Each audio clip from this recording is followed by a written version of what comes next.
So this morning I came across a Vox article that was about a researcher who wants to do research on stem cells to help fight coronavirus. The point of the article didn't say that he had a knockout blow, that was a sure thing, that if he could do this, that he would be able to. It's just that it was potentially helpful, and oh, isn't it ironic that Trump has banned these and Trump has restricted. This is very much Trump is restricting our options here. Now, there's a whole lot of issues here that we could talk about. If we're just talking about stem cells generally, I think there's, if you're talking about a donated cell that people are giving up their stem cells voluntarily or harvested from people who have died or whatever, with the permission of the next of kin or written permission from them, I don't really have a problem about doing research for this. If you're killing somebody, if you're killing a fetus to get the stem cells, which is not the only way to get them, but that is a way to get them, well, that does raise other questions. It could very well be true, and I'm not debating it for a second, that the stem cell research could be very valuable and indeed life-saving, but that's true for lots of things. I mean, we have lots of homeless people walking around, and we could just go abduct, however many of them that we needed and do medical experiments on them. And that could advance medical research a lot, right? If we just said, well, and we could blithely describe them as parasites in the way that people describe yeah, unborn babies as parasites, and then justify it, right? So the fact that they're making it seem like it's an obvious moral, there's no question about the morality of it is kind of not. They don't really raise a good argument there. And again, they didn't really even specify if there's a ban against stem cells that are donated, like if an adult wanted to donate stem cells or something like that. Well, yeah, I would certainly object to that ban. If the ban is against killing an innocent person to obtain them, whether they are a, um, a, a an infant or a person, then I disagree. But that's not the point I want to make with this video.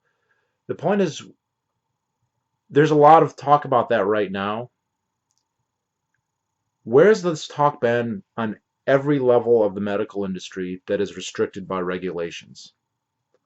Because we've had that going on for over 100 years. And every one of those restrictions reduces the supply and raises the cost. And some of these by themselves are probably very significant. Cumulatively, all of them put together are probably very significant, even transformatively, revolutionarily significant. And on top of that, they affect the sequence of production in a way that the capacity to expand is reduced. So let's just walk through, and this will not be a comprehensive list, just of the medical industry, okay? So number one, let's talk about the schools. I mean, first, this gets even more meta, but you have a lot of people who are their entry into the medical field is delayed, right? They're required to go to high school, they're required to go to medical to that until they're 16 or 18. Typically, there's some variance in the laws a little bit, and they can't really work full time. Now, of course, you're going to say, well, we don't want teenagers to be doctors. Well, probably not, but there probably are teenagers, and forget things like supreme outliers like Doogie Howser. That's hypothetically possible, but let's just ignore that.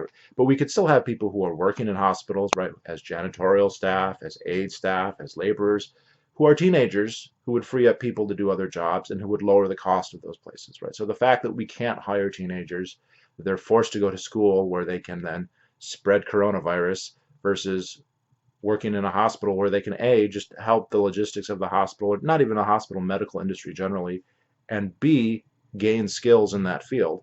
So I could totally imagine somebody who goes and works at a hospital, maybe at an entry-level position for a couple of years, and once they've shown that they've been, maybe they start when they're 15, and by the time they're 20, they've been working there for 5 years, and they've already kind of upgraded to where they're helping out in some of the procedures, as an assistant, not actually during the surgery. And by the time they're 30, they might have been working there 15 years, and like they might have a competence that most people coming out of medical school today don't have, right? And that would be wonderful, but there's a reason that can't happen, which I'll get to in a second. We can debate this a little bit, but this definitely raises the cost and lowers the number of people who are involved, and it also lessens their experience. Do you want to have a 25-year-old doctor who just got out of medical school, or do you want to have a 25-year-old doctor who's been working in the medical industry for 10 years? It seems like something that that's a serious question to ask. Number two, the number of medical schools. Okay, so there's a cartel on schools. There's an accreditation system that's enforced by the federal government. And just think about this. What's the best new school you've ever heard of, right? You've got Harvard and Yale. We don't have any schools. The new school, quote unquote, the new school was founded in like 1917. It's over 100 years old. Okay, so there's an accreditation system that's enforced by the federal government, and the rules in that include a whole bunch of stuff. You have to have a campus, you have to have so many professors who have PhDs, you have to have a library, you have to have facilities where the students live. And these aren't necessarily bad things, but they're things you also don't necessarily need, and they raise the cost, they raise the barrier of entry. And so these schools also have the ability to restrict who they allow to have accreditation. And so they don't allow new schools. So we don't have new medical schools popping up. How many people have been doctors or medical professionals over the last 100 years, let's say, who at some point in their career maybe had the idea that this might be cool to teach and that they might be able to make money teaching it? Oh, come to my academy, I'll teach you some of the basics, how to be a nurse or how to be a dental hygienist or how to be whatever, because they like their job and they think it's fascinating, and also because maybe they can make money doing it. And you know, but no, you have to have a campus, you have to have a library, you have to have dorms, you have to have this many employees, and they have to have PhDs, even though you're a doctor, right? Nope, you can't do any of that unless you can raise the capital to do that, and even then you have to get approval of the various associations, so you can't. So the number of medical schools is fixed. It's fixed. It's inelastic. So demand of medical services can wax and wane. As we see right now, they're waxing. The demand for medical services is skyrocketing right now. And it's been slowly going up for years just because we've been having an aging population, people who are more and more interested in better healthcare. So it's been slowly increasing, but the supply of medical schools hasn't been increasing. I guess we can import some from India or wherever else, and that's wonderful. That's been great. We'll get to that in a second. But we can't build new medical schools, really. It's very difficult. And so we restrict the number, and I'm sure any of you know this, that like most of these medical schools are turning away qualified applicants, people who have 4 points, people who are very smart, people who, presumably deserve a shot at least. We're telling people that they shouldn't even have a shot. I'm not talking about failing people who don't have a business being a doctor, not even letting them go to medical school and gain some of that information. Nope, there's limits. There's limits. Getting into medical school is very difficult. And you can say, well, we want to have quality doctors and we want to have quality control. Okay, well, that's an argument. How far do you want to take that? Because you could just say, well, the doctors would be even better if we made the requirements double what they are now. So it was twice as difficult, and we have the number of doctors. And yes, the doctors that would remain would be the cream of the cream of the cream, instead of just, the lowest doctor in that situation would be the average doctor today, and the average would be so much higher. So where's the line? Okay, that's a completely arbitrary, oh, I want it to be higher. They're restricting this because of the next thing, the AMA, the American Medical Association, right? American Medical Association is a cartel or an oligopoly. Doctors got together, and they didn't get together because they want to help their consumers and they say, oh, we're doing this because we want to make it better for our customers. They're because they wanted to restrict their competition. That's the whole point of doing it. You join and you say, okay, I got in, I put it. I don't want other people to be able to do medical services. And of course, there are some plausible arguments. Oh, there could be snake oil salesmen or people who don't know what they're doing and whatever. But there are market mechanisms against that. I mean, if you walk into somebody's, if you're looking for medical help, and that person has no credentials that can be verified in any way, they have no reputation, then how are they can compete against somebody who actually does, right? This is not something that is that huge of a problem, and the downside is that the amount of medical care goes down and the cost of medical care goes up, but the wages of the people who are in the cartel also go up, which is why they advocate it, right? It was the doctors who lobbied for the AMA. It wasn't patients. There wasn't a march on Washington from people who had been harmed by doctors who were terrible. And people will like to go back and say, oh, look at all these crazy things that they were doing in the late 1800s and the early 1900s and how they didn't understand, blah, blah, blah. It's a good thing that the doctors came in. Yeah, of course, the doctors at the time also had a whole bunch of Luddite ideas that we now reject as completely ridiculous, right? So, again, that's apples and oranges. That's going to restrict right there the number that we have. Then we have, on top of that, regulations on how many hospitals there can even be. In many places, not to mention there are just regulations that make it very difficult, and what kind of facilities do you have, and again, you can always say quality control, but what level of quality is the correct level? I think isn't every person. I mean, I personally don't like to wear a seatbelt, and people get really aghast, like that's too risky, that's too risky. But then they don't say anything when somebody rides a motorcycle. Well, I have news for you: riding a motorcycle is a lot more risky than riding a car without a seatbelt. And the thing is, I don't think I would be comfortable driving a motorcycle. So is it wrong? Is it wrong for a motorcycle person to ride a motorcycle because they're at a much greater risk of injury and death? I don't think so, because they decide that the benefits of driving a motorcycle for them, the value that they derive from it, is worth the increased risk for them. And if it's not, they wouldn't do it. And the motorcycle person could very well look at somebody who's a base jumper or a skydiver or a free diver and say the same thing, or a cave diver, right? There's a whole bunch, or somebody who smokes or whatever else. There isn't some objective level of risk that's okay for everybody and that's not okay for everybody. Everyone decides for themselves. Everyone has different values. People who have terminal illnesses, they're not going to be as worried about how well something's been tested for somebody who's pretty healthy already, all right, or somebody who's late in life or has nothing to lose or is just in whatever. There's lots of variables here, and so these regulations that impose on, and not only that, many of the hospitals just have restrictive covenants where you can't build a new hospital in a municipality or an area unless you get the approval of the pre-existing hospitals. Well, wow, that's great now. And there wasn't a point in the 100 years, when all this started, that hasn't been harmful, right? There have been people who have been dying from neglect on the margins this entire time. Okay, it's not an epidemic all the time, but there are people who, because there's less available, because it's more expensive what is available, that on the margins have been dying every single year. And this year, the numbers who die on the margins could be 1 million. And it sure would be fucking nice if we had more hospitals than we already have. It sure would be fucking nice if we had more doctors than we already have. It sure would be fucking nice if we had more nurses than we already had.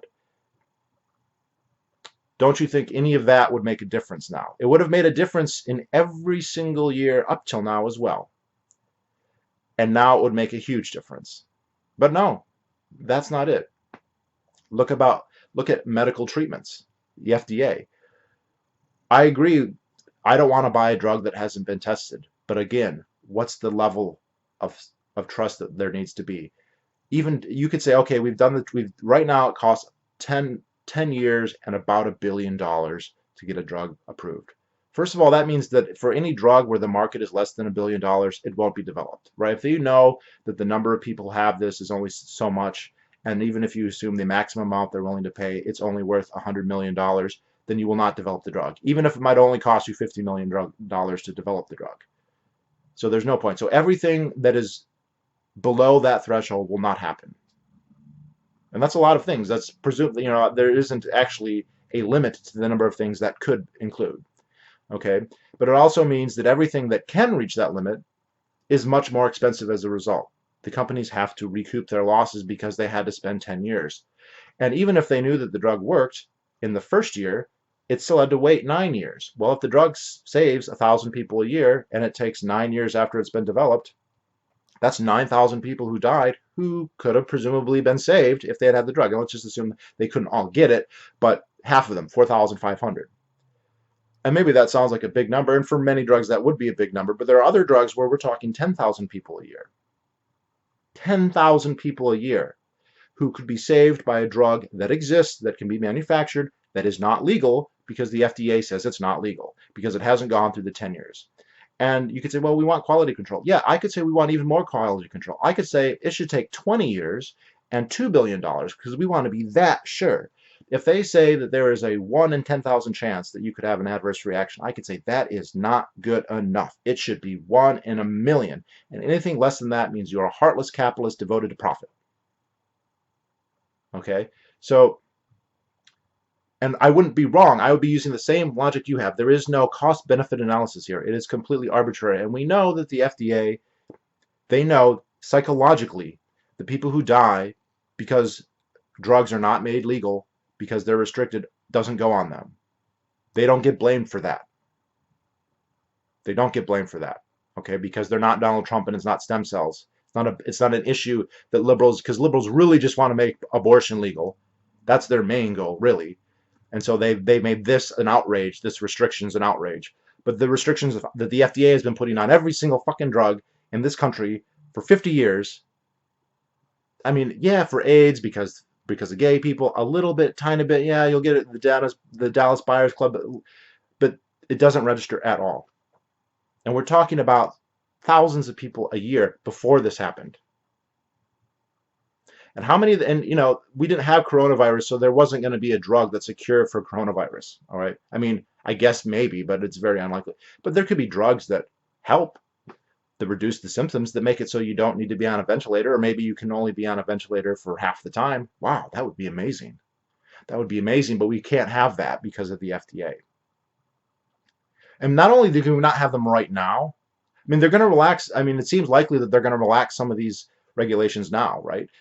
Are they going to? I'm just reading where they've started doing like vaccines where they just skipped animal trials and they're just putting them in people. Yeah, you could have found willing people who were willing to do that at any point in the last 50 years for any number of vaccines, right? All the left is going to be all happy they hate anti-vaxxers. Well, who's the anti-vaxxer when it says you can't even let a willing person try it for money? You know, they would get paid. I'm sure it'd be cheaper to give them $100,000 than to pay the FDA to wait another 4 years.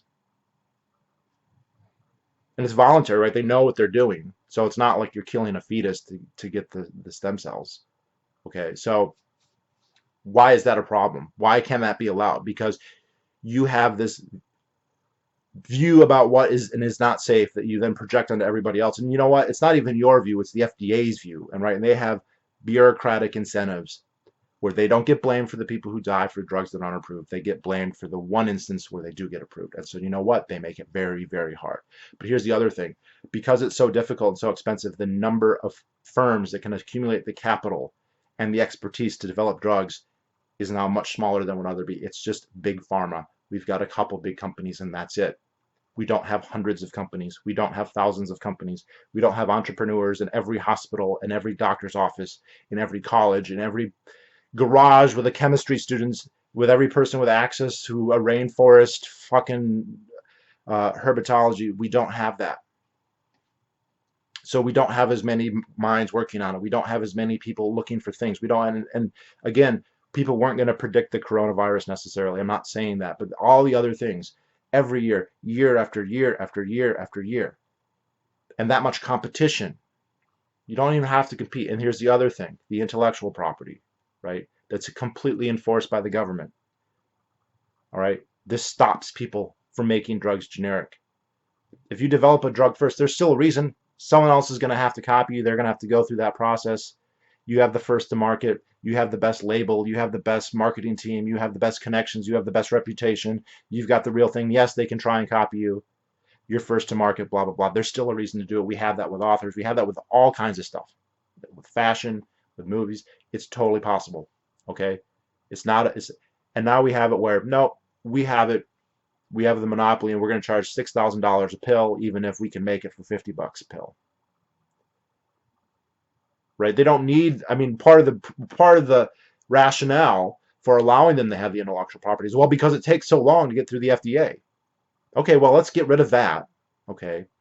Or do the Bob Murphy compromise and say, okay, FDA is still there, but it's voluntary. You don't have to have the FDA to sell a thing. Okay, it's just if they put the mark on there, it's awesome. Okay, but if we don't have them, then you don't need the intellectual property quite so much. It's not so important. There's a whole other thing. That's a utilitarian argument. There are very good deontological arguments against intellectual property. So we have fewer drugs. We have more expensive drugs. We have fewer drug makers. And it's not just the drugs. It's the equipment. You can't just build an MRI in your garage, even if you can, even if you knew how. You can't just build a microscope. You can't just build this stuff that's medical. You can't even, the medical tape, the tape. Why is it $60 a roll? Why is it $100 a roll? It's duct tape. You know, it's a little bit different, but because it's for a hospital, there's all these regulations. It only can be certain providers and certain producers, and there's only certain things. And so we have this today, where we have people who can 3D print medical equipment. And they're trying right now to build respirators, to 3D print respirators. Now, I don't know if they're going to be able to engineer one soon enough to make a big difference. Definitely would have been possible 10 years ago. Okay, but it's illegal now. Okay, if they do that and they give them away, that's a crime. That's a crime, and the feds will come and stop them. Maybe not this time because of what's going on, but legally they would be wrong. And if they tried to sell them, at cost, I said, we can make this, the company that makes the respirators charges you $8,000, $5,000, $10,000. We can make them for $800.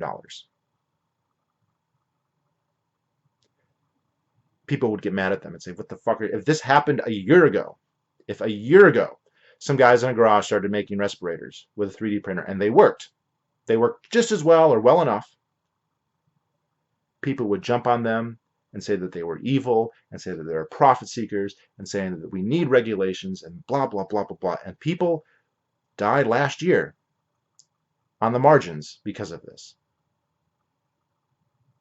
And are you going to say that today? And yes, they wouldn't have known that we needed respirators per se. But this is true with all medical equipment. And it's not just 3D printers. That's a whole other level.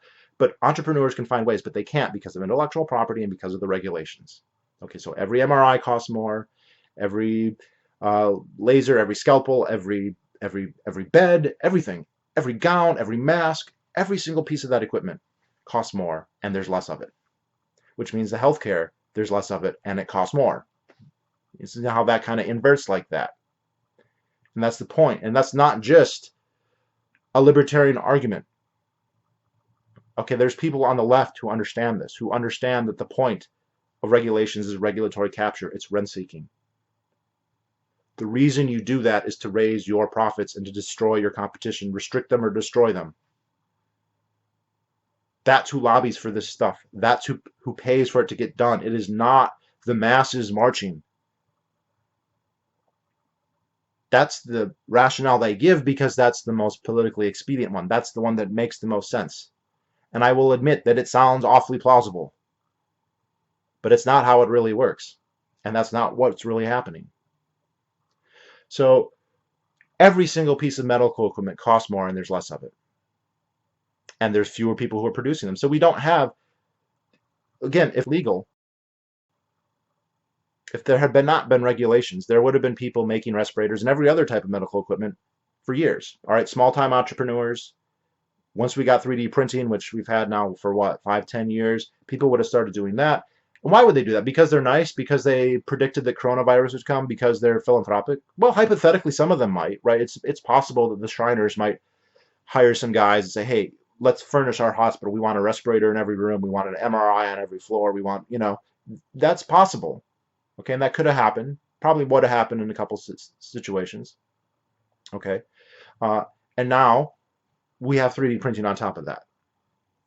And it's possible that 3D printing can't, from scratch, make every piece of equipment. But it can make a big chunk of it. It can make it cheaper and faster. And there's every reason that people would do that. Not because they're philanthropic, not because they're clairvoyant and they can see the future, but because they want to make money. Because if you can print a respirator and sell it, and they would come down. You know what might happen? We might have had a situation where every nursing home in America has a respirator in every single room because it's a selling point and because respirators have become very cheap. And so have MRIs. I keep using those two examples because I'm not a medical person. Okay, so, and instead of having a couple places that make these machines, we could have many, many more. I don't want to say 1,000 times more, but that's actually possible. Physically, that's very possible. Now, would that have actually been how I don't know. I can't predict. And every year, for 100 years, people on the margins have died. And other people who didn't die, they paid more. They paid more. And even the people who benefit, right, the doctors, did they benefit? Right, to get into the cartel, to do your buy-in, they have to be into debt. They have to wait. They can't enter the workforce until their mid-20s or late 20s or early 30s. And yes, they have higher wages, but now they're in debt and now they're married and blah, blah, blah. And now they have less competition, so there's less innovation. There's less people discovering new ways to do it. right? So yeah, maybe they do charge marginally higher wages, but is it worth our lives for them to do that? Or for the hospitals to have a monopoly in every little town? Or for the people who make these machines who go and sue people who compete with them? Sue them for making a product that people want, that people need. And this is all coming right now. In like a week, 2 weeks, we're going to start seeing people dying by the thousands. Thousands by the day. And that's the price.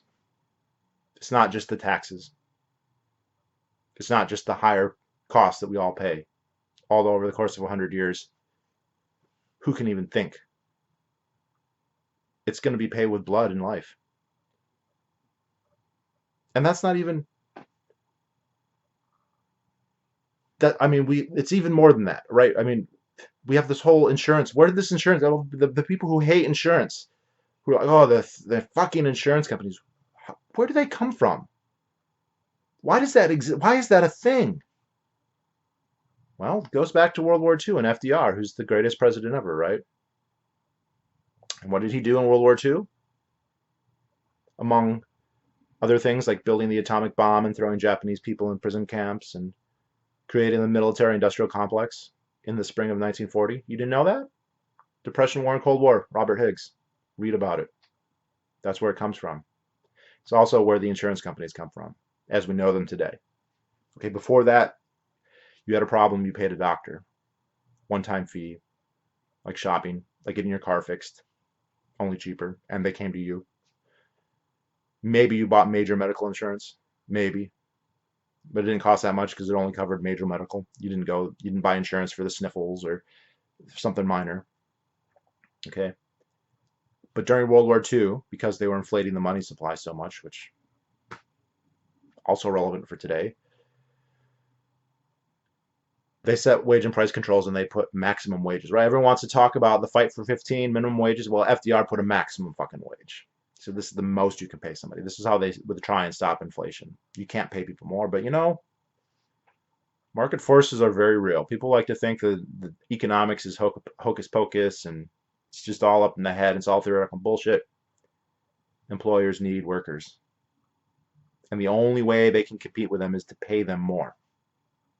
And if they can't pay them more in a wage, they'll pay them more in something else, a perk of some kind. And it just happened to be one of the main perks. I mean, during World War II, if you could get some food on the side without a coupon, they rationed all the food, which could also end up being pertinent in this situation. Hopefully not. You give them healthcare, and then they change the tax code to say, well, that doesn't count as income.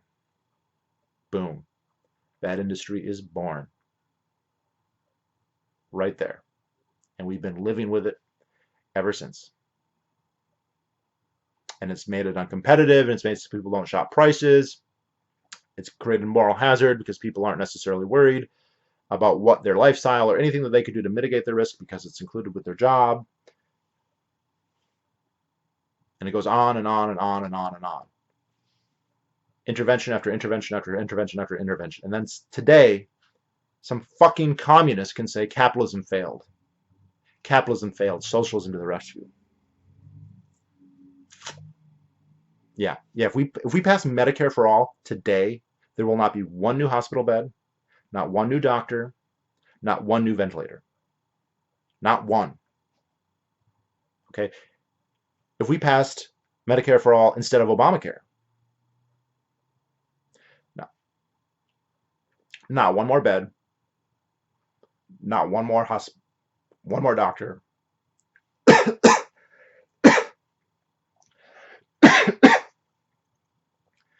not one more respirator, not one more drug.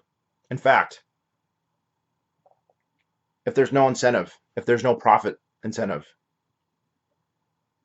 then there'd be less in all likelihood. You think Canada's not going to get the shit kicked out of them because of this? You think England's not? Do you think the Scandinavian countries won't? They have national health care. Italy has national health care.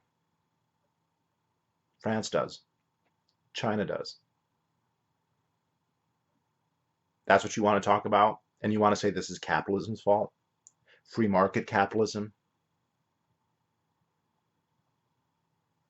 No, no. Now, I don't think this is the best time for this. Okay, this looks like this is going to end up being the worst thing in American history. Right? It seems likely more people are going to die from this than any other thing that's happened in our history, and in a very short time. But the counter narrative is already out there. They can't fucking resist.